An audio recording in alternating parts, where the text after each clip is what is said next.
नमस्कार दोस्तों, TNC bullet series में आपका हार्दिक स्वागत और अभिनंदन है। जैसा कि आपको पता है दोस्तों कि रोज सुबह 7 बजे हम टीएनसी बुलेट सीरीज के माध्यम से एक इम्पोर्टेंट टॉपिक जो है वो आपके सामने लेके आते हैं। उस टॉपिक से रिलेटेड जो जो हमारे पास में डाउट होते हैं उन सबको हम क्लियर करते हैं। साथ के साथ एग्जाम में उस टॉपिक से कौन कौन से क्वेश्चन पूछे जा सकते हैं उन सब की चर्चा जो हम यहाँ पे करते हैं।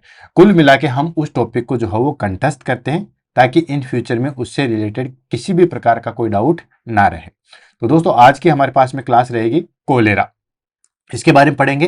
देन ओआरएस के बारे में थोड़ा सा डिटेल आएगा और उससे रिलेटेड जो जो क्वेश्चन पूछे जाएंगे उन सबको हम जो हो यहाँ पे फिनिश करेंगे। टॉपिक शुरू करने से पहले दो बातें मैं आपके सामने शेयर करना चाहता हूँ। आपके जो कमेंट हैं वो बहुत अच्छे हैं और बहुत अच्छा भी लगता है। आपके जो कमेंट होते हैं वो हमारे पास में रियल मोटिवेशन होता है। बहुत सारे बच्चे बहुत अच्छा अच्छा कमेंट करते हैं, अच्छा भी लगता है कि जो हम मेहनत कर रहे हैं वो आपके लिए जो है वो यूजफुल है और आपके कंसेप्ट सारे क्लियर हो रहे हैं। अच्छा, कुछ बच्चों ने जो है वो टॉपिक से रिलेटेड कमेंट किए हैं कि सर ये टॉपिक जो है वो पढ़ा दीजिए। तो वहाँ पे दो बातें मैं आपके सामने बोलना चाहता हूँ। पहली बात तो ये है कि बहुत सारे बच्चों ने जैसे कमेंट किया है कि एसिड बेस बैलेंस बता दीजिए, ड्रग कैलकुलेशन बता दीजिए, टाइफाइड बता दीजिए या फिर ट्यूबरकुलोसिस बता दीजिए, मतलब बहुत सारे टॉपिक के बारे में उन्होंने जो है वो लिखा है। तो मैं सिर्फ यही कहना चाहूँगा कि वो जो टॉपिक है वो ऑलरेडी हमारे पास में बुलेट सीरीज के अंदर हो चुके हैं। तो उसके लिए आपको क्या करना है, सबसे पहले जो है वो आपको यूट्यूब चैनल में टीएनसी नर्सिंग जो है वो ओपन करना है। देन वहाँ पे प्लेलिस्ट आएगी, प्लेलिस्ट में जो है वो आपको जाना है, प्लेलिस्ट में बुलेट सीरीज है वहाँ पे। तो बुलेट सीरीज के अंदर जो है वो जाके आपको वो देख लेना, जो आप टॉपिक चाहते हो वो आपको वहाँ पे मिल जाएगा। फिर भी अगर आपको ऐसा लगता है कि ये टॉपिक नहीं हुआ है और आपने कमेंट किया है तो डरने की जरूरत नहीं है। उस टॉपिक को हम 100% लेंगे। जैसे ही हमारे पास में सूटेबल टाइम एंड कंटेंट आ जाएगा हम उस चीज़ को जो है वो लेके आएंगे, क्योंकि घास काटने में हम बिलीव नहीं रखते। हमें चाहिए कि पूरी डिटेल से जो है वो उस टॉपिक के बारे में स्टडी हो। तो डिटेल से अगर कोई चीज़ चाहिए, कंठस्थ कोई चीज़ चाहिए या फिर एप्रोप्रिएट कंटेंट चाहिए, पावरफुल कंटेंट चाहिए, तो दोस्तों उसमें थोड़ा सा टाइम जो है वो लगता है। ठीक है, तो वही टाइम मैं आपसे मांग रहा हूँ। तो आप जो है वो उस चीज़ के बारे में अधीर मत होइए, बहुत जल्दी उन टॉपिक को हम लेके आएंगे। जो जो टॉपिक आपने बोल रखे हैं उनको हम जरूर करवाएंगे। अगर वो हमारे पास में टीएनसी बुलेट सीरीज में नहीं हो चुका है तो हम उसको जो है वो जरूर यहाँ पे करवाएंगे। ठीक है, तो दोस्तों आज शुरुआत करते हैं हमारे पास में topic that is cholera. Clear. तो दोस्तों शुरुआत करते हैं क्वेश्चन आंसर की। तो कोलेरा के बारे में जो है वो बहुत बार और बहुत अलग अलग तरीके से जो है वो क्वेश्चन पूछे जाते हैं। जैसे मैं आपको बताऊं दोस्तों, राइस वाटर स्टूल किस में देखने को मिलता है, ये क्वेश्चन एग्जाम में बहुत बार क्वेश्चन पूछा गया है। ठीक है, तो वो कोलेरा के अंदर ही देखने को मिलता है। देन कोलेरा के जो है वो बैक्टीरिया होता है विब्रियो कोलेराई, ठीक है ना, वो किस शेप का होता है, किस साइज का होता है, ये भी एग्जाम में क्वेश्चन जो है बहुत बार पूछा गया है। ठीक है ना, यानी कि ये कोमा शेप्ड का होता है, इस तरीके का होता है, बेसिल लगता है, तो वो सारी चीज़ें को हम जो है वो डिटेल से पढ़ेंगे। देन उसके बाद में ये कब जो है वो, मतलब अभी हम कोलेरा को बहुत लाइटली ले रहे हैं, लेकिन दोस्तों बहुत साल पहले, यानी कि अगर हम 100-150 साल पहले की बात करें तो देन बात करें तो 1921 के अंदर या 1817 के अंदर जो है वो ये पैंडेमिक के रूप में आया था। जिस तरीके से अभी जो है वो कोरोना नहीं आया, उस तरीके से जो है वहाँ पे आया था और बहुत सारे बच्चे मरे थे। कहते हैं हर 100 साल के बाद में जो है वो एक महामारी निकल के आती है। ठीक है, एक होती है बीमारी, ठीक है, एक होता है महामारी। ठीक है, तो जो कोरोना है वो महामारी है, मतलब जो वर्ल्ड वाइड पैंडेमिक जिसको हम बोलते हैं। तो इस तरीके से कोलेरा जो है वो 1800 सदी के अंदर और 1900 सदी के अंदर जो है वो महामारी के रूप में आया था और बहुत सारे बच्चे जो है वो इसकी वजह से जो है वो कालग्रस्त हो चुके थे। ठीक है, तो वो सारी चीज़ों को डिस्कस करेंगे। देन इसका मैनेजमेंट हम किस तरीके से करते हैं, कैसे इलेक्ट्रोलाइट इम्बैलेंस को मैनेज करेंगे, ओआरएस क्या होता है, कितना कंसंट्रेशन किस चीज़ की होती है, देन उसकी ऑस्मोलरिटी कितनी होती है, ये सब चीज़ों को हम डिस्कस करके जो है वो पढ़ेंगे। तो टॉपिक बहुत इजी है लेकिन इंपॉर्टेंट चीज़ें बहुत सारी निकल के आएगी, इसलिए इसको ध्यान से पढ़ना है। देन उसके बाद आगे बढ़ते हैं। तो शुरुआत करते हैं हम सबसे पहले दोस्तों डेफिनेशन की। डेफिनेशन में आ जाएगा हमारे पास में कि कोलेरा की जो है वो डेफिनेशन क्या होती है। तो दोस्तों cholera is an acute diarrhoeal disease caused by infection with the bacterium Vibrio cholerae. यानी कि कोलेरा जो है वो क्या है दोस्तों, एक्यूट डायरियल डिजीज है। क्या है दोस्तों, एक्यूट डायरियल डिजीज, यानी कि सडनली, एक्यूट का मतलब होता है सडन। ठीक है, कुछ सॉरी, जो थोड़े समय के लिए होती है उसको हम कहते हैं एक्यूट। तो ये दोस्तों एक्यूट डायरियल डिजीज है। ठीक है, थोड़े समय के लिए जो है वो डायरिया कोज करने वाली डिजीज है। ठीक है, देन इन्फेक्शन किसकी वजह से होता है? ये होता है बैक्टीरिया, मतलब एक तो ये बैक्टीरिया है, वायरस की वजह से नहीं होता। और बैक्टीरिया का क्या नाम है दोस्तों? Vibrio cholerae. तो सिंपल हो गया कि कोलेरा जो है वो एक एक्यूट डायरियल डिजीज है जो किसकी वजह से होती है? विब्रियो कोलेराई की वजह से होती है। यानी कि जैसे विब्रियो कोलेराई बैक्टीरिया जो है बॉडी के अंदर जाएगा, देन सडनली, ठीक है, एक्यूट का मतलब सडनली, सडनली जो है वो डायरिया कोज करेगा और एक दिन के अंदर 20 से 25 एपिसोड आ जाएंगे। तो दोस्तों शरीर के अंदर कुछ बचेगा नहीं, फ्लूइड एंड इलेक्ट्रोलाइट की डेफिशिएंसी आ जाएगी। देन उसके बाद वो सारी चीजें जो है वो हमारे पास में फीटल कोज करती है। और स्पेशली आपको पता है कि बच्चों के अंदर जो है वो डायरिया बहुत मोस्ट कॉमन होता है और ये डेथ का भी कारण बनता है। ठीक है, जैसे बच्चों में डेथ का सबसे मोस्ट इंपॉर्टेंट बताएं तो डायरिया होता है। और वो डायरिया आजकल जो है वो किसकी वजह से होता है? आजकल की बात करें तो वो रोटा वायरस की वजह से होता है। तो ये भी ध्यान रखना, ठीक है ना। प्रेजेंट टाइम में जो चीज हो रही है, ठीक है, प्रेजेंट की बात करें तो प्रेजेंट टाइम में भी डायरिया होता है, लेकिन वो होता है हमेशा किसकी वजह से दोस्तों? रोटा वायरस की वजह से। पहले के टाइम पे जो चीज होती थी वो किसकी वजह से हो रही थी दोस्तों? विब्रियो कोलेराई की वजह से। ठीक है, तो ये चीज ध्यान रखना। अगर प्रेजेंट में पूछे तो आपको रोटा वायरस पे जाना है। इसका वैक्सीन भी जो है वो आता है और वैक्सीन भी जो है वो लगाया जाता है। देन इसकी वजह से क्या होगा? एक्यूट डायरियल डिजीज होगी। उसकी वजह से क्या होगा? It lead to profuse watery diarrhoea, severe dehydration and electrolyte imbalance which can be fatal if untreated. ठीक है, इसकी वजह से क्या होगा? वाटरली डायरिया होगा, यानी कि बिल्कुल पानी जैसा जो है वो हमारे पास में स्टूल निकलेगा, जिसकी वजह से सीवियर डिहाइड्रेशन होगा। ऑफ कोर्स इनटेक ज्यादा है नहीं है, आउटपुट हमारे पास में ज्यादा है, तो सीवियर डिहाइड्रेशन होगा। और उसके साथ साथ जब वाटर बॉडी से बाहर निकलता है स्पेशली स्टूल के माध्यम से, तो इलेक्ट्रोलाइट इम्बैलेंस भी होता है। ठीक है, और इलेक्ट्रोलाइट इम्बैलेंस की वजह से अगर इसको ठीक नहीं किया गया तो फिर ये जानलेवा हो सकता है। ठीक है, तो ये इस तरीके से जो है वो हमारे पास में दैट इज कॉल्ड, ये जो कोलेरा है वो जानलेवा है। क्यों? क्योंकि उसकी वजह से सडनली जो है वो वाटरली डायरिया निकलता है, इलेक्ट्रोलाइट इम्बैलेंस होते हैं, सीवियर डिहाइड्रेशन होता है, और अगर इसको ठीक नहीं किया गया तो फिर बच्चे की या किसी भी क्लाइंट की जो है वो जान भी जा सकती है। क्लियर है? नेक्स्ट अब हम बात कर लेते हैं positive organism. Positive organism in the sense कि किसकी वजह से जो है वो कोलेरा होता है। ठीक है, तो दोस्तों पहली चीज ये बैक्टीरियम होता है। बैक्टीरियम इन द सेंस ये जो है वो हमारे पास में क्या है दोस्तों? बैक्टीरिया है, यानी कि ये वायरस की वजह से नहीं होता। जैसे रोटा वायरस मैंने आपको बताया था, तो ये तो एक वायरल इन्फेक्शन है, लेकिन जो विब्रियो कोलेराई है वो बैक्टीरिया है। ठीक है, तो ये बैक्टीरियम होता है। देन विब्रियो कोलेराई, इसका नाम क्या है दोस्तों? Vibrio cholerae. और ये जो है वो हमारे पास में ग्राम नेगेटिव होता है। ग्राम नेगेटिव और ग्राम पॉजिटिव हम किस तरीके से डिसाइड करते हैं? उसके लिए ग्राम स्टेनिंग टेक्निक होती है, वो क्यों की जाती है, किस लिए यूजफुल है, इसी के आधार पे बैक्टीरिया एंडोटॉक्सिन होता है या एक्सोटॉक्सिन होता है, ये सारी चीजें मैंने बुलेट सीरीज के अंदर करवा रखी है। ग्राम स्टेनिंग के अंदर मैंने ग्राम स्टेनिंग करवा रखी है, और बैक्टीरियल टॉक्सिन के अंदर मैंने एंडोटॉक्सिन्स और एक्सोटॉक्सिन्स करवा रखे हैं। वहां पे आप देख सकते हो कि ग्राम पॉजिटिव बैक्टीरिया किस तरीके से एंडोटॉक्सिन्स होता है और किस तरीके से ग्राम पॉजिटिव इस तरीके से होता है। तो ये सारी चीजें मैंने करवा रखी है, तो आप वहां पे देख सकते हो, और इसका क्या यूज है और ये स्टेनिंग किस तरीके से बेनिफिशियल है, ये मैंने आपको वहां करवा रखी है। तो ये जो है वो एक बैक्टीरिया होता है। बैक्टीरिया का नाम है विब्रियो कोलेराई, जो कि एक ग्राम नेगेटिव बैक्टीरिया होता है एंड कोमा शेप्ड होता है। ये सबसे इंपॉर्टेंट है, काफी बार एग्जाम में पूछा गया है। ठीक है, कि ये जो है वो क्या होता है दोस्तों? कोमा शेप्ड होता है। कोमा शेप्ड कैसे? यानी कि ये हमारे पास में इस तरीके का होता है। ठीक है, जिस तरीके से हम कोमा नहीं लगाते, ये लो, ठीक है, ये हो गया हमारे पास में कोमा। तो ये जो है वो कोमा शेप्ड होता है। आप यहाँ पे देख सकते हो छोटे छोटे कोमा आपको दिखाई दे रहे होंगे। ठीक है ना, जिस तरीके से हम कोमा नहीं लगाते उस तरीके से जो है वो होता है। तो ये बैक्टीरिया होता है, विब्रियो कोलेरा ग्राम नेगेटिव होता है और कोमा शेप्ड होता है। क्लियर? देन इसके कुछ सीरोटाइप भी प्रेजेंट होते हैं जो कि एपिडेमिक कोज करते हैं, मतलब आगे वर्ल्ड वाइड जो है वो फैलाते हैं। Serotype that cause epidemics. ठीक है, जैसे 01 एंड 0139 ये इसके सीरो ग्रुप है। ठीक है, नाम ही है। ठीक है, ये जो है वो हमारे पास में एपिडेमिक कोज करवाते हैं। एपिडेमिक मतलब किसी पर्टिकुलर एरिया पे जो है वो डिजीज कोज करवाते हैं। एक होता है एंडेमिक। एंडेमिक होता है एक सीमित क्षेत्र के अंदर कोई चीज डिजीज हो रही है, उसको हम कहते हैं एंडेमिक। एक होता है एपिडेमिक। एपिडेमिक किसी भौगोलिक क्षेत्र पे कोई चीज हो रही है, उसको हम बोलते हैं एपिडेमिक। एक होता है पेंडेमिक। पेंडेमिक होता है वर्ल्ड वाइड, पूरी दुनिया में जो चीज हो रही है उसको हम कहते हैं पेंडेमिक। सुना भी होगा, ठीक है ना, कि कोरोना जो है वो एक पेंडेमिक डिजीज थी, बार बार सुना होगा। ठीक है ना, और लक्की भी हैं आप और हम कि उस चीज को भी हम पीछे छोड़ के आगे हैं, बच गए हैं। ठीक है, तभी तो आज हमारे सामने, हम आपके सामने बैठे हैं। नेक्स्ट आ जाता है हमारे पास में मोड ऑफ ट्रांसमिशन, यानी कि ये किस तरीके से एक पर्सन से दूसरे पर्सन के अंदर जो है वो फैलता है। ठीक है, तो दोस्तों आपने देखा होगा जिस तरीके से कोरोना कैसे फैल रहा था, ठीक है ना, खांसने से, छींकने से, जिसकी वजह से सब लोग पीपीई किट पहन रहे थे, सोशल डिस्टेंशन बन रहे थे, ये सारी चीजें कर रहे थे।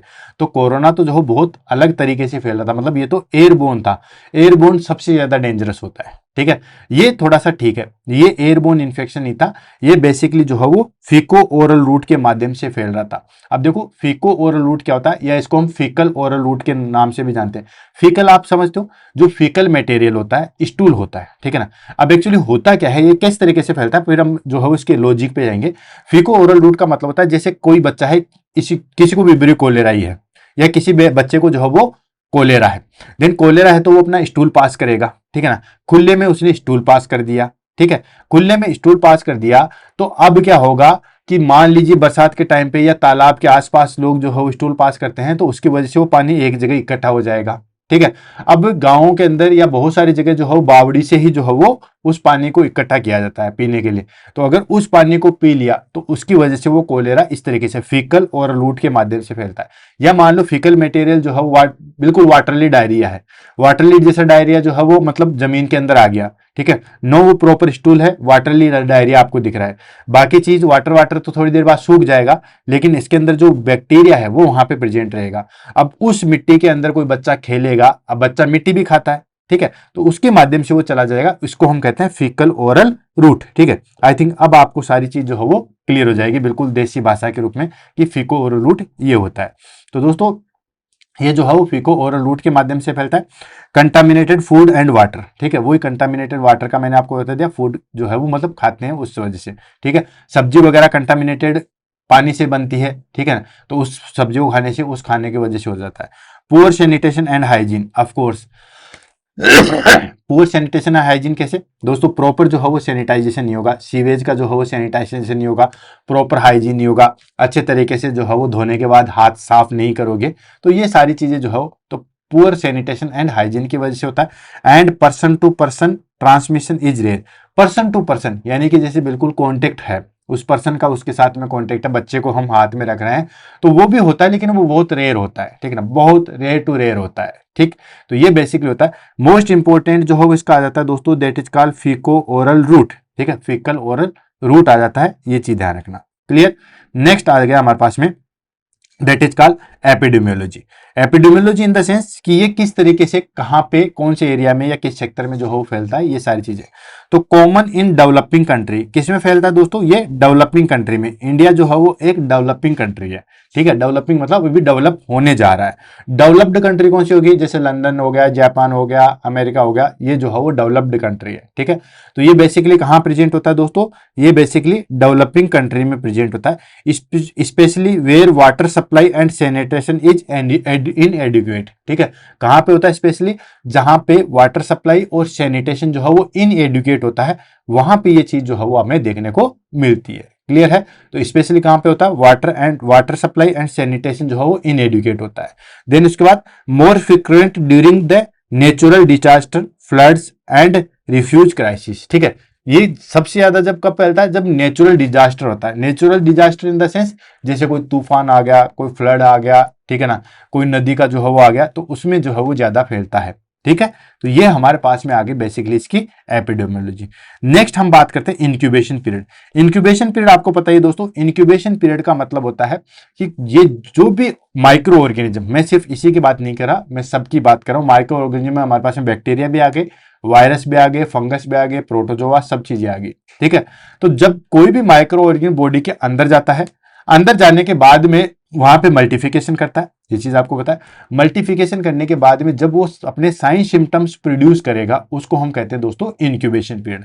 तो इसका इंक्यूबेशन पीरियड होता है फ्यू आवर्स से 5 डेज, यानी कि जैसे ही इन्फेक्शन होता है कुछ घंटों के बाद से ही जो है अपने साइन सिम्टम्स चालू कर देगा, इतना डेंजरस होता है, ठीक है। तो कुछ घंटों से लेके 5 दिन तक चलता है। यूजुअली जो है वो आपको ऑप्शन दिया जाएगा 2 to 3 डेज, ठीक है। और ये ध्यान भी रखना, आपको एग्जाम में जो है वो यही दिया जाएगा 2 to 3 डेज, और यही जो है इसका राइट आंसर जाएगा, ठीक। तो ये हो गया इसका इंक्यूबेशन पीरियड। देन हम बात करते हैं इसके क्लिनिकल फीचर्स या साइन एंड सिम्टम्स। तो दोस्तों क्लिनिकल फीचर्स हमारे पास में बिल्कुल फिक्स है, फिक्स कैसे? जैसे हम बात करते हैं कि इसके अंदर क्या होता है, स्टूल बहुत ज्यादा निकलता है, तो फ्लूइड एंड इलेक्ट्रोलाइट इम्बैलेंस के जो जो चीजें आ रही है वो सारे के सारे साइन सिम्टम्स हमारे पास में कोलेरा के होते हैं। आपने पढ़ा होगा फ्लूइड एंड इलेक्ट्रोलाइट इम्बैलेंस के जो जो साइन सिम्टम्स है, भाई वीकनेस होगी, मसल्स क्रैम्प होगा, रैपिड डिहाइड्रेशन होगा, देन उसके बाद डिक्रीज स्किन ट्रिगर होगा, देन फोंटेनाइल डिक्रीज होगा, ठीक है, श्रंकन आईज होगी, ये सब चीजें हम फ्लूइड एंड इलेक्ट्रोलाइट की जो है वो डेफिशिएंसी है, ठीक है। तो ये सारी चीजें जो है वो हमें देखने को मिलेगी, ठीक है। अब पहला आ जाता है इसमें टिपिकली प्रेजेंटेशन, ठीक है, जो कि हमें देखने को मिलता है, एंड उसके बाद वही साइन ऑफ डिहाइड्रेशन दोनों, यानी कि ये चीज तो जो है वो हमें देखने को मिलेगी ही मिलेगी, साथ के साथ में हमें और चीजें देखने को मिलेगी जो फ्लूइड एंड इलेक्ट्रोलाइट इम्बैलेंस या हम कहें डिहाइड्रेशन के अंदर जो है वो देखने को मिलेगी। तो दोस्तों टिपिकल प्रेजेंटेशन के अंदर की अगर हम बात करें तो इसमें क्या होता है, sudden onset of profuse watery diarrhoea, ठीक है ना, स्मेल वाला जो है वो हमारे पास में वाटरली डायरिया आता है, जिसको हम कहते हैं राइस वाटर स्टूल। जैसे हमारे पास में चावल का मांड नहीं आता, जैसे हम चावल पकाते हैं, देन चावल के बाद में वो पानी अलग करते हैं, ठीक है, तो जो उस चावल के अंदर जो पानी निकलता है व्हाइट व्हाइट वाला सा, सेम वैसा का वैसा जो है वो आपको डायरिया देखने को मिलेगा, जिसको हम कहते हैं राइस वाटर स्टूल। और ये एग्जाम में बहुत बहुत बार पूछा गया है कि राइस वाटर स्टूल जो है वो किस में देखने को मिलता है। तो दोस्तों राइस वाटर स्टूल जो है वो हमें बेसिकली दैट इज का कोलेरा के अंदर जो है वो देखने को मिलता है। नेक्स्ट आ जाता है हमारे पास में वोमिटिंग, भाई बैक्टीरियल इन्फेक्शन है तो वोमिटिंग भी जो है वो हमें देखने को मिलती है। देन उसके बाद आता है मसल्स क्रैम्प, यस ये भी काफी ज्यादा है दोस्तों, जब इलेक्ट्रोलाइट इम्बैलेंस हो जाएगा, ठीक है, और स्पेशली हमारे पास में कौन सा दोस्तों, कैल्शियम का जो है वो इम्बैलेंस हो जाता है, ठीक है, कैल्शियम का जो है वो हमारे पास में इम्बैलेंस हो जाता है, तो उसकी वजह से हमारे पास में जो है वो मसल्स क्रैम्प आते हैं। या पोटेशियम भी अगर हमारे बॉडी में डिक्रीज हो जाता है तो दोस्तों मसल्स वीकनेस आती है, ठीक है। तो कैल्शियम हो या फिर हमारे पास में पोटेशियम की डिक्रीज हो, ये दोनों के दोनों इलेक्ट्रोलाइट इम्बैलेंस हमारे पास में जो है वो कोलेरा के अंदर जो है वो देखने को मिलते हैं। तो इससे क्या होता है कि कैल्शियम इम्बैलेंस और पोटेशियम डिक्रीज की वजह से मसल्स क्रैम्प आते हैं, ठीक है। कईयों को मसल्स क्रैम्प आते हैं, जब हम चेक करते हैं तो पता चलता है कि कैल्शियम की जो है वो डेफिशिएंसी होती है, और पोटेशियम की भी जो है वो हमारे पास में डिक्रीज हो गया, या पोटेशियम भी जो है वो हमारे पास में डिक्रीज हो जाता है, तब भी मसल्स वीकनेस हो जाती है, ठीक है। नॉर्मल वैल्यू आपको पता ही है, इसकी जो नॉर्मल वैल्यू है 8.5 से लेके 10.8 मिलीग्राम पर डेसीलीटर होता है, ये इसकी नॉर्मल वैल्यू होती है, ठीक है, ध्यान रखना। और अगर पोटेशियम की बात करें तो हमारे पास में 3.5 से लेके 5.1 मिली इक्विवेलेंट पर लीटर होता है, ठीक है। तो ये दोनों की नॉर्मल वैल्यू है, अगर इनसे डेफिशिएंसी आ जाती है तो हमारे पास में मसल्स क्रैम्प देखने को मिलेगा। एंड नेक्स्ट रैपिड डिहाइड्रेशन क्यों दोस्तों, क्योंकि राइस वाटर स्टूल हो रहा है और बहुत सीवियर डायरिया होता है, ठीक है। रैपिड डिहाइड्रेशन होगा, मान लो कम से कम जो है वो 10 से 15 बार, या हम कहें कि 10 से 20 बार जो है वो स्टूल पास हो रहा है, ठीक है। अब 10 से 20 बार जो है वो स्टूल पास हो रहा है तो ऑफकोर्स वाटर की जो है वो डेफिशिएंसी हो जाएगी, यानी कि वाटर एंड इलेक्ट्रोलाइट की जो है वो डेफिशिएंसी हो जाएगी, जिसकी वजह से रैपिड डिहाइड्रेशन हमें देखने को मिलेगा। क्लियर है? तो ये हमारे पास में कुल क्लिनिकल फीचर्स थे जो हमें देखने को मिलते हैं। ये टिपिकल प्रेजेंटेशन है, यानी कि ये तो जो है वो हमें देखने को मिलेगा। नेक्स्ट मैंने आपको बताया था कि जो जो साइन सिम्टम्स डिहाइड्रेशन के अंदर देखने वाले होते हैं वो भी हमें देखने को मिलेगा। कैसे? डिहाइड्रेशन के अंदर क्या क्या चीज होती है आपको पता ही है, अभी कुछ दिन पहले ही गर्मियों का मौसम अभी गया है, ठीक है, हालांकि चल भी रहा है, थोड़ा बहुत गर्मी का मौसम है, तो वहां पे आप डिहाइड्रेशन देखोगे तो वहां पे आ जाता है ड्राई माउथ एंड टंग, ठीक है ना, यानी कि ड्राई माउथ हो जाएगा, ऑफ कोर्स बॉडी के अंदर हमारे पास में वाटर की डेफिशिएंसी हो जाती है तो मुंह जो है वो सूख जाता है, ड्राई माउथ एंड ड्राई टंग हो जाएगा। श्रंकन आईज जो बिल्कुल सूख जाती है, अंदर की तरफ धस जाती है, बारीक बारीक जो है वो आंखें हो जाती है, क्योंकि पानी की वजह से वो अंदर की तरफ धस जाती है। नेक्स्ट स्किन ट्रिगर आपने देखा होगा कि जैसे हम स्किन को यूं पिंच करके ऊपर उठाते हैं, देन उसके बाद वापस छोड़ते हैं, तो अगर 2 से 3 सेकंड के अंदर वापस से नहीं गया है, ठीक है, तो वो आता है हमारे पास में स्किन ट्रिगर। बूढ़े लोगों में देखना उनमें वाटर कम होता है, तो आप उनको पकड़ के देखोगे तो वो धीरे धीरे फैलती है, ठीक है, धीरे धीरे वापस नॉर्मल पोजीशन में आती है, और अपनी ऐसे पकड़ के देखोगे वापस जो है वो नॉर्मल तुरंत चली जाएगी। तो स्किन ट्रिगर जो है वो नॉर्मल होता है। जैसे हमारे पास में डिहाइड्रेशन होता है, वाटर नहीं होता है, तो आप ऐसे पिंच करके ऐसे करोगे तो ये उभार ऐसे कैसे दिखेगा, फिर धीरे धीरे जो है वो फैल जाएगा, मतलब धीरे धीरे जो है वो डिसअपियर होगा। तो डिक्रीज स्किन ट्रिगर देखने को मिलेगा। Rapid pulse and low blood pressure, ये बड़ी काम की चीज है आपके लिए, ठीक है। लो ब्लड प्रेशर तो समझ में आ गया होगा, क्या? क्योंकि फ्लूइड एंड इलेक्ट्रोलाइट का इंबैलेंस है, ठीक है। फ्लूइड एंड इलेक्ट्रोलाइट का इंबैलेंस है, बॉडी के अंदर जो है वो हमारे पास में फ्लूइड नहीं है, तो फ्लूइड नहीं है तो ऑफ कोर्स हाइपोवोलेमिया की कंडीशन आ जाएगी। Hypovolaemia that is called low blood pressure. ये तो चीज समझ में आ गई।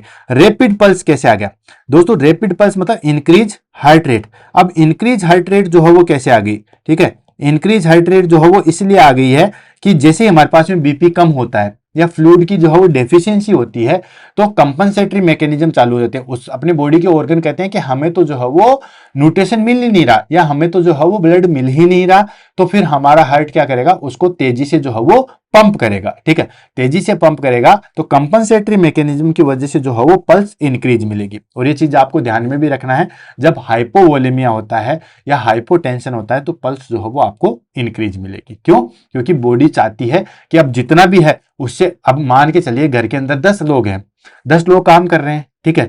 अब काम हमें टाइम पे फिनिश करना है। अब मान के चलिए अगर उसमें से 3 लोग छुट्टी पे चले गए, बचे कितने?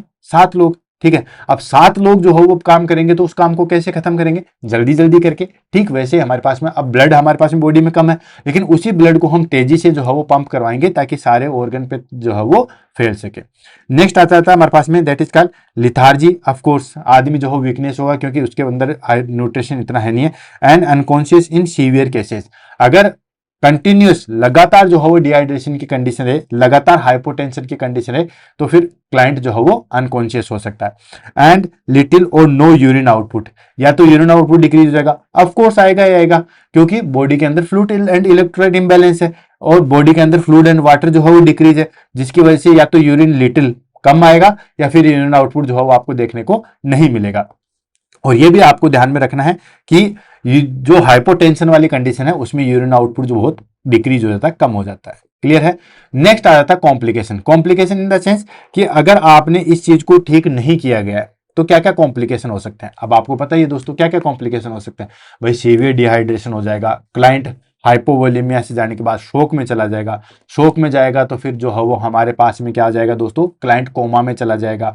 बॉडी के अंदर फ्लूइड नहीं है, बॉडी के अंदर फ्लूइड नहीं है तो पूरी जो वाइटल ऑर्गन है वहां तक ब्लड सप्लाई नहीं होगी। रीनल फेल हो जाएगी। क्यों? क्योंकि रीनल जो है वो सारा चीज कहां से प्राप्त करती है? हमारे पास में ब्लड से लेती है। भाई रीनल के पास में ब्लड जाएगा ही नहीं है तो फिल्टर किसको करेगी? वेस्ट प्रोडक्ट कैसे निकालेगी? ठीक है, डेथ हो सकती है। देन उसके बाद अगर क्रोनिक डायरिया होता है तो उस कंडीशन में क्या आ जाते हैं हमारे पास में? क्रोनिक डायरिया होता है। तो अभी कुछ दिन पहले मैंने एसिड बेस बैलेंस की जो है वो क्लास ली थी, तो वहां पे बताया था क्रोनिक डायरिया होगा तो मेटाबॉलिक एसिडोसिस हो जाएगा, और अगर क्रोनिक वोमिटिंग होगा तो हमारे पास में जो है वो मेटाबॉलिक एल्कलोसिस हो जाएगा। अब कुछ बच्चे कहेंगे कि सर इसमें वोमिटिंग भी हमारे पास में ऑप्शन था, वोमिटिंग था बट क्रोनिक वोमिटिंग नहीं था, बट यहाँ पे डायरिया बहुत ज्यादा कंडीशन में प्रेजेंट है। तो ले लेते हैं दोस्तों सीवियर डिहाइड्रेशन एंड शोक। अगर कोई भी टॉपिक आपने बहुत अच्छे तरीके से दिल से दिमाग से पढ़ लिया ना, तो उसके आगे की कोई चीज रटने की जरूरत नहीं है। अब इसके मुझे नहीं लगता इसके कॉम्प्लिकेशन आपको रटने की जरूरत है। मैं अगर इसको स्किप भी कर दूं तो भी आप बता सकते हो कि हाँ ये हो सकता है, ये चीज होगी, ये चीज होगी, ये चीज होगी। ठीक है, तो सीवियर डिहाइड्रेशन एंड स्ट्रोक की कंडीशन आएगी। मेटाबॉलिक एसिडोसिस ऑफ कोर्स होगा क्योंकि क्रोनिक डायरिया हो रहा है। क्रोनिक डायरिया हो रहा है तो बेस जो हो बाहर निकल जाता है, that is called sodium bicarbonate जो है वो बाहर निकल जाता है, जिसकी वजह से मेटाबॉलिक एसिडोसिस होगा। रीनल फेलियर होगा, ऑफ कोर्स होगा। क्यों? क्योंकि वो फ्लूइड जो है वो डेफिशिएंसी होगी। फ्लूइड की डेफिशिएंसी हो गई है तो रीनल में जो है ब्लड कम जाएगा। रीनल में ब्लड कम जाएगा तो रीनल की खुद की ब्लड सप्लाई नहीं हो पाएगी, रीनल फिल्टर नहीं कर पाएगी, और जब वेस्ट प्रोडक्ट इंक्रीज हो जाते हैं तो हम क्या कहते हैं? Renal failure. Death if not treated promptly, अगर सही तरीके से आपने इसको ट्रीट नहीं किया गया है तो डेथ हो सकती है। क्लियर? नेक्स्ट आ जाता है हमारे पास में डायग्नोसिस। डायग्नोसिस की अगर हम बात करें, ठीक है, यानी कि किस तरीके से हम जो है वो डायग्नोसिस कैसे क्या पता लगाएंगे, तो डायग्नोसिस का बहुत ईजी है। ठीक है, पहली चीज तो यह है कि हमें साइंस सिम्टम्स देख के ही जो है वो पता चल जाएगा। ठीक है, साइंस सिम्टम से ही जो है वो पता चल जाता है कि इसको जो है वो कोलेरा है या नहीं है। देन उसके बाद स्टूल से हम कल्चर कर सकते हैं। स्टूल कल्चर करेंगे, पता चल जाएगा कि इसके अंदर जो है वो विब्रियो कोलेरा प्रेजेंट है या नहीं है। उसके बाद लिप डिस्ट्रिक्ट टेस्ट भी आता है और अलग माइक्रोस्कोपिक टेस्ट भी आते हैं, 1 बाय 1 करके लेते हैं। पहली चीज आगे दोस्तों क्लिनिकल साइन। क्लिनिकल साइन मतलब according to clinical features. Clinical feature देखेंगे तो वहां पे हमें जो परफ्यूज वाटरली डायरिया, ठीक है, स्मेल टाइप से जो है वो डायरिया दिखेगा, या रैपिड डिहाइड्रेशन जो है वो देखने को मिलेगा, या स्टूल वाटर जो है या राइस वाटर स्टूल जो है वो वह हमें देखने को मिलेगा। तो एक तो हम क्लिनिकल साइन के द्वारा जो है वो पता लगा सकते हैं। नेक्स्ट आ जाता है हमारे पास में दोस्तों stool culture. Of course stool से जो है वो स्टूल का सैंपल लेके हम कंफर्म कर सकते हैं कि इसके अंदर विब्रियो कोलेराई है या नहीं है, तो सेकंड हम स्टूल कल्चर करके कर सकते हैं। रैपिड डायग्नोस्टिक टेस्ट यानी कि डिप स्टिक टेस्ट भी इसको बोला जाता है इन आउटब्रेक सिचुएशन। अगर जो हमारे पास में कोलेरा है या पूरे जो हो वो लंबे एरिया में फैल चुका है, तो हम डिप स्टिक टेस्ट के द्वारा भी जो हम पता लगा सकते हैं, ठीक है। इसमें हम जो राइस वाटर स्टूल आता है, जिस तरीके से यूरिन टेस्ट करते हैं वैसे ही हम जो है वो डिप स्टिक टेस्ट भी जो है वो कर सकते हैं ना। लास्ट आता है डार्क फील्ड माइक्रोस्कोपी, यानी कि इसके अंदर जो है वो हम डार्क फील्ड में देखेंगे तो हमें जो है वो मोटाइल विब्रियो कोलेराई देखने को मिलेगा। मोटाइल का मतलब क्या होता है दोस्तों, गतिमान, ठीक है। विब्रियो कोलेराई जो है वो मूवमेंट करते हैं, इन द सेंस इसके ऊपर फ्लैजिला प्रेजेंट होते हैं, ठीक है। तो इस तरीके से हम जो है वो कंफर्म कर सकते हैं कि क्लाइंट को जो है वो कोलेरा है या उसको विब्रियो कोलेराई का जो है वो इन्फेक्शन है या नहीं है। नेक्स्ट आ जाता है हमारे पास में दोस्तों ट्रीटमेंट। ट्रीटमेंट की बात करें तो दोस्तों ट्रीटमेंट हमारे पास में जो प्रायोरिटी वाइज है वो आता है रिहाइड्रेशन इज लाइफ सेविंग, ठीक है। ऑफकोर्स डिहाइड्रेशन हो चुका है तो सबसे पहले हमें रिहाइड्रेशन करना है, मतलब उसको फ्लूइड एंड इलेक्ट्रोलाइट जो इम्बैलेंस हुआ है जिसकी वजह से ये सारी चीजें फैली हुई है उसको हमें ठीक करना है, ठीक है। तो उसके लिए हम क्या करते हैं दोस्तों, दो चीजें, एक तो हम देते हैं ORS, ओरल रिहाइड्रेशन सॉल्यूशन, और आईवी फ्लूइड के द्वारा जो है वो मेंटेन किया जाता है, ठीक है। तो सबसे पहले तो हमें रिहाइड्रेशन करना है, ठीक है। एंटीबैक्टीरियल थेरेपी हम बाद में चलाएंगे, वैक्सीन हम बाद में दे देंगे, लेकिन अभी तो क्लाइंट हमारे पास में जो है वो किससे आया, फ्लूइड एंड इलेक्ट्रोलाइट इंबैलेंस से आया, सीवियर डिहाइड्रेशन की कंडीशन में आया। तो सबसे पहले तो हमें उसको ठीक करना है, उसको ठीक कर लोगे तो हमें आधी बीमारी जो है वो वैसे ही ठीक हो जाएगी। तो दोस्तों हम क्या करते हैं दोस्तों, ORS देते हैं, यानी कि ओरल रिहाइड्रेशन सॉल्यूशन दिया था। First line in mild to moderate cases, mild to moderated cases हैं तो उसमें हम क्या करते हैं दोस्तों, ORS देते हैं, ठीक है। और अगर सीवियर डिहाइड्रेशन है, मॉडरेट टू सीवियर केस है, तो उसमें हम इमीडिएटली रिंगल लैक्टेज या नॉर्मल सलाइन देंगे इन सीवियर डिहाइड्रेशन की कंडीशन में। तो सीवियर डिहाइड्रेशन में हम डायरेक्ट जो है वो IV लाइन के थ्रू देंगे। ORS में तो क्या है दोस्तों, ORS तो हम ओरली लेते हैं, ठीक है। अंदर जाएगा, स्टोमक में जाएगा, फिर एब्जॉर्ब होगा, फिर ब्लड में आएगा, बहुत सारी चीजें जो है वो टाइम लग जाता है। लेकिन डायरेक्ट IV फ्लूइड देंगे तो सीधा जो है हम वेन के अंदर देंगे और वो फ्लूइड जो है वो पूरी अच्छे तरीके से जो है वो सर्कुलेट हो जाएगा। तो ORS जो है वो दिया जाता है। आजकल ORS के पाउच आते हैं, ठीक है ना, उसमें सारी कंसंट्रेशन लिखी हुई आती है, सारी चीजें। बहुत समय पहले तक ये बोला जाता था कि ठीक है, जब 1800 या 1900 सदी में जो है उसमें ये बोला था कि 1 चम्मच चीनी 1 चम्मच नमक घोल के जो है पानी का घोल बना लो और बच्चे को पिला दो। अगर कुछ भी चीज नहीं है तो ये चीज आज भी लागू की जाती है। आजकल क्या कहता है कि 5 छोटी चम्मच चीनी के, ठीक है, और 1 चम्मच नमक का पानी में घोल के जो है वो पिला दो 1 लीटर पानी में, ठीक है।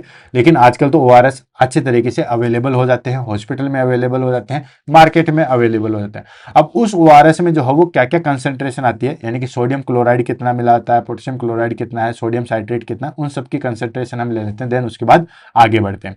तो ये आ गया हमारे पास में WHO के अनुसार जो फॉर्मूला दिया है ORS, ओरल रिहाइड्रेशन सॉल्यूशन, उसको हम ले लेते हैं। तो दोस्तों इसमें दोनों चीज पूछी जाती है, कंटेंट भी पूछा जाता है कि ORS के अंदर क्या क्या कंटेंट होता है, और कंसंट्रेशन भी जो है वो इसके अंदर पूछी जाती है। कंसंट्रेशन आजकल ज्यादा पूछते हैं, चलो कोई बात नहीं, 1 बाय 1 करके लेते हैं। सबसे पहले हम ले लेते हैं कंटेंट।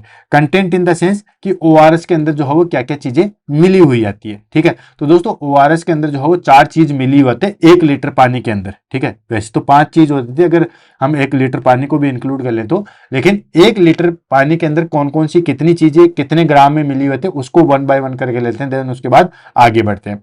सबसे पहले आ गया दोस्तों NaCl, सोडियम क्लोराइड, ठीक है। सोडियम क्लोराइड होता है 2.6 ग्राम जो है वो सोडियम क्लोराइड होता है, ठीक है। सेकंड आता है हमारे पास में KCl, पोटेशियम क्लोराइड, वो आता है हमारे पास में 1.5 ग्राम जो है वो पोटेशियम क्लोराइड आता है।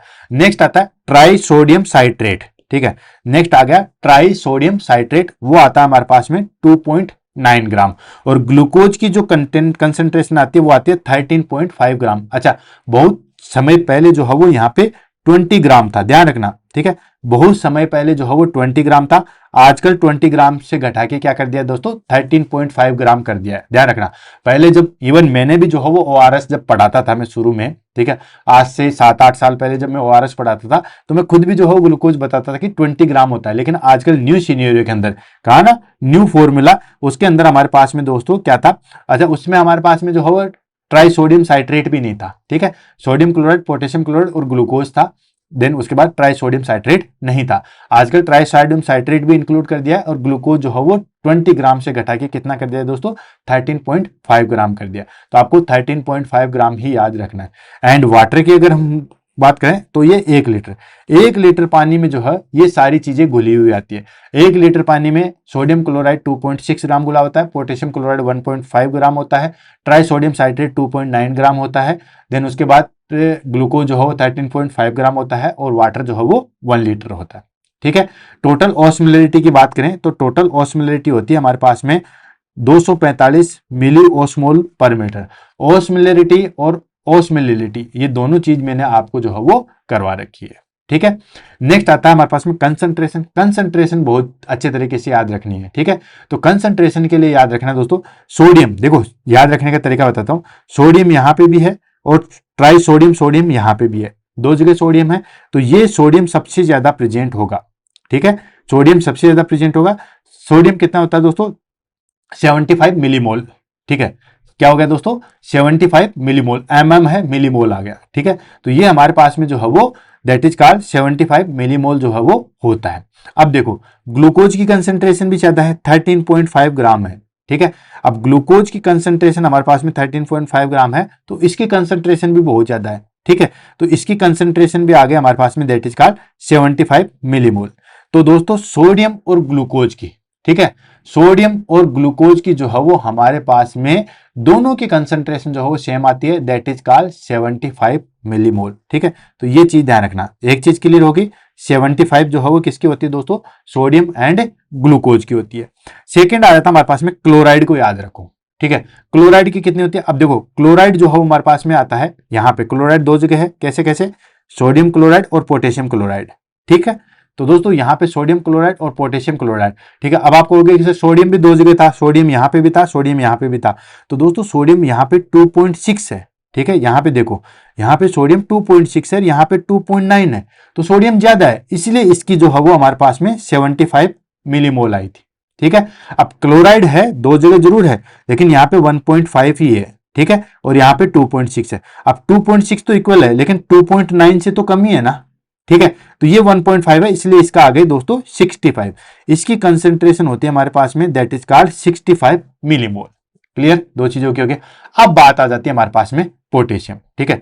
पोटेशियम की कंसेंट्रेशन जो है हमारे पास में आती है दोस्तों 20 मिलीमोल, ठीक है। देन उसके बाद आ गया हमारे पास में सिट्रेट, ठीक है। सिट्रेट के आगे हमारे पास में 10 मिलीमोल, ठीक है। तो याद रह जाएगा, सोडियम ग्लूकोज की 75 मिलीमोल, देन उसके बाद क्लोराइड की 65 मिलीमोल, देन उसके बाद सोडियम की दैट इज कॉल्ड पोटेशियम की दैट इज कॉल्ड 20 मिलीमोल, और सबसे कम सिट्रेट की, ठीक है, वो आती है हमारे पास में 10 मिलीमोल। तो इस तरीके से कंसंट्रेशन जो है वो ध्यान में रखना। कंसंट्रेशन और कंटेंट दोनों के बारे में कभी ना कभी एक चीज के बारे में जरूर क्वेश्चन पूछा जाता है, सोडियम क्लोराइड कितना होता है, ग्लूकोज कितना होता है, सोडियम टाइसाइट्रेट कितना होता है, सिट्रेट का कंसंट्रेशन कितना होता है, ग्लूकोज का कंसंट्रेशन कितना होता है। तो ये सारी चीजें एग्जाम में जो है वो पूछी जाती है। क्लियर है, बहुत ईजी है, नो डाउट। नेक्स्ट हम बात कर लेते हैं एंटीबायोटिक। ये हम ट्रीटमेंट में चल रहे हैं। ट्रीटमेंट में हमारे पास में पहला था दोस्तों that is called mild to moderate के लिए हम क्या करते हैं, ओआरएस करते हैं। अगर सीवियर डिहाइड्रेशन है तो हम आईवी फ्लूइड स्टार्ट करते हैं। देन उसके बाद आ गया हमारे पास में एंटीबायोटिक। एंटीबायोटिक की अगर हम बात करें तो दोस्तों एंटीबायोटिक में आता है short and duration and reduce volume of stool, ठीक है। हम क्या करते हैं दोस्तों, इसमें short and duration and reduce volume of stool के लिए हम एंटीबायोटिक देते हैं। एंटीबायोटिक में हमारे पास में सिप्रोफ्लॉक्सासिन है, नॉरफ्लॉक्सासिन है, अमोक्सिसिलिन है, ये काफी ज्यादा इफेक्टिव है, डोंट वरी, ठीक है। एक बहुत अच्छी चीज है दैट इज कॉल्ड डॉक्सीसाइक्लिन, ये भी बहुत ज्यादा अच्छी यूज है, सिंगल डोज फॉर एडल्ट, ठीक है। यानी कि डॉक्सीसाइक्लिन की जो है वो एक सिंगल डोज ही काफी होती है। एजिथ्रोमाइसिन हो गया या इरिथ्रोमाइसिन जो है चिल्ड्रंस के लिए या प्रेग्नेंट वुमेन के लिए जो है वो दी जाती है।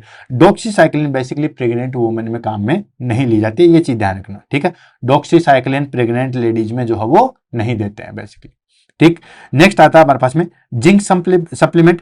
किसी भी बच्चे को अगर आपके पास में हो, ठीक है, किसी बच्चे को जो है वो डायरिया है तो उसमें हम जिंक सप्लीमेंट देते हैं in childrens to reduce severity and recurrence. ठीक है, तो दोस्तों उसमें हम जिंक सप्लीमेंट देते हैं। जिंक सप्लीमेंट के बारे में भी जो हो क्वेश्चन पूछा जाता है कि जिंक अगर आपने शुरुआत कर दिया है तो कितने दिनों तक देते हैं।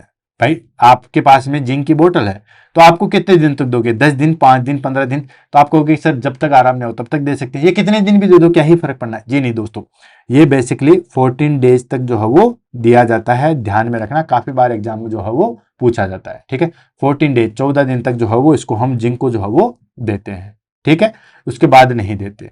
क्लियर। नेक्स्ट आ जाता है हमारे पास में prevention and control. Prevention and control मतलब किस तरीके से हम कंट्रोल कर सकते हैं। तो of course prevention and control हमारे पास में बहुत ईजी है भाई। जो भी हम, एक तो सीवेज का सही तरीके से डिस्पोजल करो, और एक जो हम पानी वगैरह पी रहे हैं उसको सही तरीके से यूज में लो, यानी कि proper sanitation and proper disposal of sewage. यही हमारे पास में जो हो प्रिवेंशन एंड कंट्रोल है, क्योंकि इसी के द्वारा तो फैल रहा है। ठीक है, तो सबसे पहले आता है पब्लिक हेल्थ मेजर्स के बारे में अगर हम बात करें तो सबसे पहली चीज आती है ensure safe drinking water. Of course हम फिक्स करेंगे, एंश्योर करेंगे कि साफ पानी जो है वो हम पिए, सेफ ड्रिंकिंग वाटर जो है वो इनटेक करें। Next, promote hand hygiene and sanitation. Sanitation and hand hygiene को जो है वो प्रमोट करें। ठीक है, जब भी हम कहीं वॉशरूम जाएं तो अच्छे तरीके से साबुन से हाथ धोए, और जो हमारे पास में सैनिटेशन है वो प्रॉपर यूज करें। And proper disposal of human waste. जो हमारे पास में सीवेज है उसका प्रॉपर जो है वो वेस्ट को जो है वो डिस्पोज करें। आजकल तो चलो टॉयलेट वगैरह आ गए, बहुत सारी जो है वो जो सॉल्यूशन आ गए जिससे हम कंटामिनेशन कर सकते थे। उस टाइम पे हम क्या करते थे कि उस टाइम पे अगर बच्चे को जो भी यूज में ले रहे हो, कपड़ा वगैरह या डायपर वगैरह, या फिर गड्ढा खोद के उस स्टूल को जो है वो रखा जाता था, देन उसके अंदर सोडियम जो है वो कैल्शियम कार्बोनेट के जो है वो डाल दिए जाते थे। ठीक है, तो इस तरीके से डिस्पोज किया जाता है। And health education in communities. ठीक है, जो भी कम्युनिटीज है उनमें हेल्थ एजुकेशन देंगे कि किस तरीके से आपको जो हो प्रॉपर सैनिटेशन जो हो मेंटेन करना है। तो ये हो गया हमारे पास में प्रिवेंशन एंड कंट्रोल। नेक्स्ट आ जाता है इसका वैक्सीनेशन। वैक्सीनेशन भी जो है वो हमारे पास में काफी ज्यादा इंपॉर्टेंट है। वैक्सीनेशन इसका आता है दोस्तों ओरल कोलेरा वैक्सीन के नाम से जो है वो जानता है, जिसको हम बोलते हैं that is called Duke oral. ठीक है, ड्यूक ओरल आता है, देन उसके बाद जो है सेंचोल आता है, देन उसके बाद विचोल आता है। ठीक है, विचोल है, ड्यूक ओरल है, सेंचोल है। ड्यूक ओरल के बारे में काफी बहुत जो है पूछा गया है, ड्यूक ओरल जो है वो किसका टाइप है, या ड्यूक ओरल जो है वो किसमें दिया जाता है। तो ध्यान रखना, ये हमारे पास में ओरल कोलेरा जो है वो वैक्सीन होता है। ठीक है, ये जो है बेसिकली एंडेमिक एरिया और ड्यूरिंग आउटब्रेक, यानी कि एंडेमिक यानी कि किसी एक पर्टिकुलर एरिया पे जो है हमारे पास में कोलेरा हो रहा है वहां पे जो है वो यूज किया जाता है। या जैसे मान के चलो कि वो डिजीज आउटब्रेक हो रही है, अब जो है वो एंडेमिक से जो है वो अब एपिडेमिक या पेंडेमिक की जो है वो और जा रही है, उस टाइम पे दे सकते हैं। और इसकी जो है वो 2 डोज दी जाती है, ध्यान रखना। ठीक है, इस ओरल कोलेरा वैक्सीन की जो है वो हम 2 डोज देते हैं। क्लियर है। नेक्स्ट आ जाता है हमारे पास में that is called cholera control in India. India के अंदर जो है वो कोलेरा को किस तरीके से जो है वो कंट्रोल किया जाता था। तो दोस्तों इंटीग्रेटेड डिजीज सर्वेलेंस प्रोग्राम जो है वो चला गया था। ठीक है, मॉनिटर कोलेरा आउटब्रेक। ठीक है, कोलेरा का आउटब्रेक कहाँ पे, कैसे, किस तरीके से, कौन से एरिया पे हो रहा था, इसकी निगरानी के लिए जो है वो एक प्रोग्राम चलाया गया था जिसको हम बोलते हैं integrated disease surveillance programme. Surveillance मतलब निगरानी वाला। ठीक है, देन उसके बाद cholera is a notifiable disease, यानी कि जिसको भी कोलेरा होता था तो उस टाइम पे जो है वो नोटिफाई करवाते थे कि हाँ कोलेरा हो गया। जैसे अभी कोरोना के टाइम पे था। ठीक है, बिल्कुल नोटिस होता था, बाकायदा जो है वो नोटिस चस्पा किया जाता था, घर के आगे लगा दिया जाता था, बहुत सारी चीजें थी, और इससे सभी लोग अनभिज्ञ थे, तो जिसको जैसा लगा उस तरीके से जो है वो उसमें कोप से उभरे थे। देन उसके बाद आता वाटर क्लोरिनेशन। ठीक है, यानी कि क्लोरीन के द्वारा जो है वाटर का क्लीन किया जाए। ठीक है, hygiene promotion and ORS distribution are key strategy. जब भी जिस एरिया में भी जो है वो कोलेरा होता था तो वहां पे क्या करते दोस्तों, उस वाटर के अंदर जो है वो क्लोरीन की टैबलेट जो है वो डाल दी जाती थी। जो भी वाटर, जो कुआं जहां पे पानी यूज कर रहे थे वहां पे क्लोरीन की टैबलेट दी जाती थी, और वाटर को जो है वो क्लोरिनेशन के द्वारा जो है वो ठीक किया जाता था, डिसइंफेक्शन किया जाता था। एंड हाइजीन प्रमोशन के लिए लोगों को बताते थे कि किस तरीके से आपको जो है वो हैंड वॉश करना है। जब भी खाना वाना खाओ तो अच्छे तरीके से हैंड वॉश करके खाना है, पानी साफ पीना है, उबाल करके ठंडा करके फिर पानी पीना है, वो सारी चीज़ें थी। तो वो सारी चीज़ें एंड ओआरएस डिस्ट्रीब्यूशन, ओआरएस के पैकेट जो है वो डिस्ट्रीब्यूट किए गए थे। ये जो है बेसिकली की स्ट्रेटजी थी cholera control in India. India के अंदर जो है वो कोलेरा को कंट्रोल किया गया था तब। ठीक है, अब फटाफट जो है वो इसके की पॉइंट्स ले लेते हैं, देन इस टॉपिक को जो है वो हम फिनिश कर देते हैं। की पॉइंट में हमारे पास में सबसे पहले पॉजिटिव एजेंट। तो पॉजिटिव एजेंट क्या था दोस्तों? पॉजिटिव एजेंट विब्रियो कोलेराई था, जो कि कोमा शेप्ड का होता है, ग्राम नेगेटिव होता है, बेसिलस होता है। बेसिलस इन द सेंस हमारे पास में रोड शेप होता है, ये ध्यान रखना, रोड शेप होता है। ठीक है, कोमा शेप, रोड शेप मतलब कोमा शेप तो होगा लेकिन इस तरीके से होगा। ठीक है, ये लो, ये रोड शेप हो गया और ये इसका जो है वो फ्लेजिला हो गया, कोमा शेप्ड हो गया।